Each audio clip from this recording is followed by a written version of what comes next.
नमस्कार, स्वागत है आपका कार्मिक रहस्य के इस अंक में। मैं आपका अपना आत्मिक साथी अरविंद। आज मैं हाजिर हुआ हूँ लव स्टोरीज की जो ज्योतिषीय कनेक्शन है उसके बारे में बात करने के लिए। जिंदगी में दोस्तों हर कोई प्रेम चाहता है, लेकिन ज्योतिष क्या कहता है इसे लेकर? ज्योतिष कहता है कि प्रेम सिर्फ भावना नहीं, फीलिंग नहीं, इमोशन नहीं, दरअसल ये एक कार्मिक बॉन्ड है या कार्मिक कॉन्ट्रैक्ट है। और जिससे भी हम जुड़ते हैं,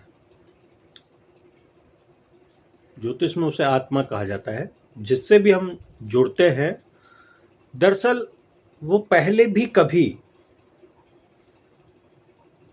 या हम पहले भी कभी उस कहानी का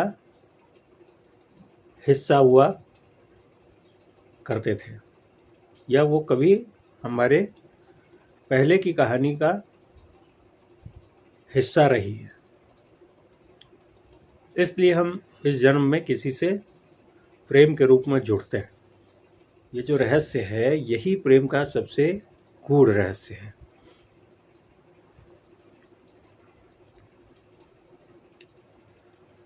अब इसे ग्रहों के हिसाब से देखिए। शुक्र सबसे बड़ा कारक प्रेम का, यही तय करता है कि कौन हमारी तरफ आकर्षित होगा या हम किसकी तरफ आकर्षित होंगे, किसके लिए हमारा दिल धड़केगा या किसी का दिल हमारे लिए धड़केगा, कौन हमें भीतर तक तोड़ देगा। ये कौन तय करता है? शुक्र तय करता है। अब अगर यहीं राहु आ जाए तो राहु क्या करता है? अचानक आपके जीवन में प्रेम डाल देगा।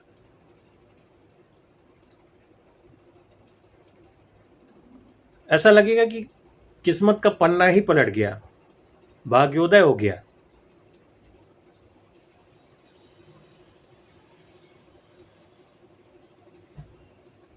और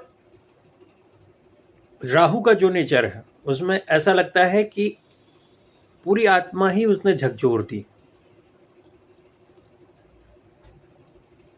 क्योंकि आप बियॉन्ड द लिमिटेशंस जाके सब कुछ करने लगते हैं।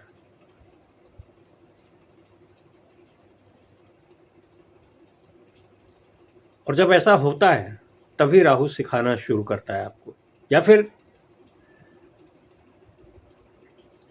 जब ऐसा होता है कि आपकी आत्मा हिल जाती है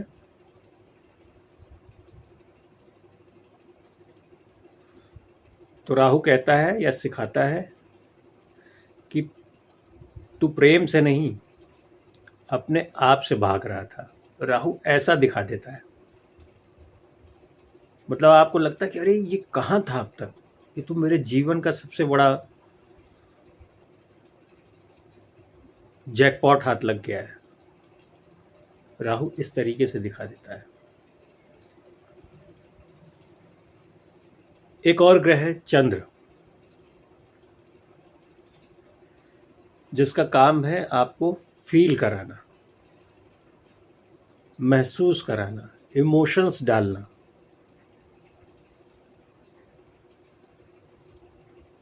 बुध बुध का काम है आपको एक्सप्रेस करने देना, शब्द देना। जो आप महसूस करते हैं, फील करते हैं चंद्र की वजह से, बुध उनको शब्द देता है, एक्सप्रेशन देता है। और अगर ये दोनों आपके बैलेंस हैं तो क्या होता है? आपकी सोल प्रसन्न होती है, आत्मा प्रसन्न होती है, क्योंकि दोनों उसका पोषण करते हैं। और सिर्फ आपकी नहीं, सामने वाले की भी। और इनमें से एक भी डिसबैलेंस हुआ तो फिर ना आपके विचार ना आपकी फीलिंग, दोनों का तालमेल नहीं बैठ पाता है। इसी तरह मंगल मंगल क्या करता है? आपको बूस्ट करता है, एनर्जी देता है, पावर देता है, जोश देता है कि आप कुछ भी करने के लिए चांद तारे तोड़ने की बात करने लगते हैं। किसकी बदौलत? मंगल की बदौलत। लेकिन वहीं अगर गलती से आपकी कुंडली में राहु का कॉम्बिनेशन बन गया है मंगल के साथ, तो सवाल मन में आना चाहिए कि क्या होगा फिर। तो जब राहु मंगल के साथ बैठता है तो फिर आदमी को लगता है कि यही मेरा सब कुछ है और ये मेरा है। जो ये मेरा है वाली फीलिंग आती है, ये कौन लाता है? राहु लाता है। किसके प्रभाव से लाता है? मंगल के प्रभाव से लाता है। लेकिन कहीं कुछ गड़बड़ हुई तो राहु पलटी मार देता है। कैसे पलटी मारता है? फिर वो सिखाने पे उतर आता है कि वो तेरा नहीं था, वो तो तुझसे कुछ गड़बड़ होने पे राहु फिर पलटी मार देता है। कहता है वो तेरा नहीं था, वो तो तुझसे मिलवाने मैं लेके आया था उसको। राहु ये कहने लगता है। अब जाहिर सी बात है कि स्थिति दर्द भरी होती है, दुखद होती है। तो क्या वाकई राहु इतना बुरा करता है? नहीं। राहु यहां आपकी आंखें खोलता है।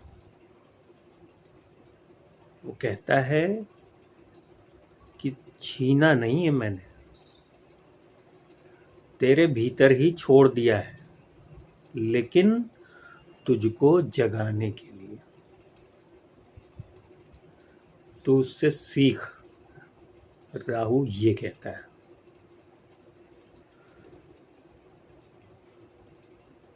इसीलिए 7वां भाव जो होता है वो क्या होता है? वो हमारा दर्पण होता है। अब यहाँ राहु या केतु कोई भी बैठेगा तो वो आपको ये दिखाएगा। जिस चीज़ में आप अधूरापन रखेंगे, राहु उन्हीं चीज़ों को किसी न किसी रूप में, केतु उन्हीं न चीज़ों को किसी न किसी रूप में लाके आपके सामने खड़ा करेगा, बार बार खड़ा करेगा। तब तक खड़ा करेगा जब तक आप उससे सीख नहीं जाते।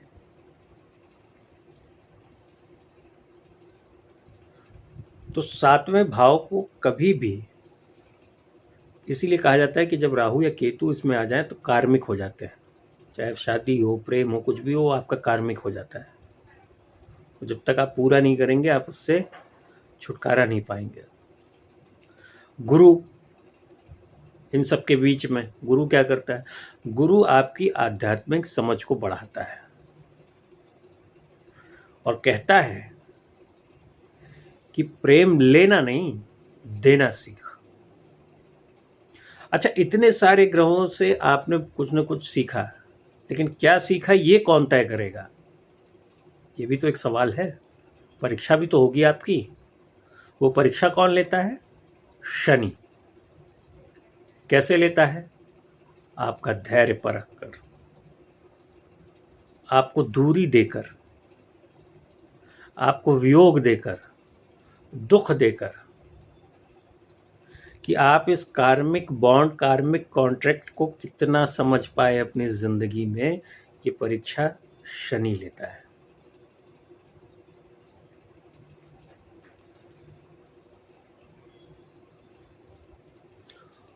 और जो आदमी सीख जाता है, प्रेम उसके लिए कृपा बन जाता है। कर्म नहीं, कृपा बन जाता है। किसकी? ईश्वर की। तो कहानी कुल मिला के ये है कि प्रेम न कभी आया न कभी गया। अगर ज्योतिष के लिहाज से देखें तो प्रेम कभी न आता है न कभी जाता है।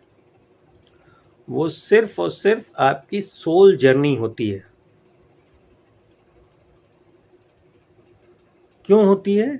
क्योंकि वो आप वो आपसे मिलवाने के लिए की जाती है। आप प्रेम के ज़रिए खुद को जानते हैं, खुद को समझते हैं। ज्योतिष ये कहता है, ज्योतिष की नज़र में प्रेम का स्वरूप ये है। कैसा लगा वीडियो? अपनी राय ज़रूर दीजिए। अगर आप अपने मन में कोई सवाल रखें तो सवाल को लिखिए और चैनल को लाइक और सब्सक्राइब करना न भूलिए। अगले किसी वीडियो में फिर होगी मुलाकात। दीजिए इजाज़त। नमस्कार।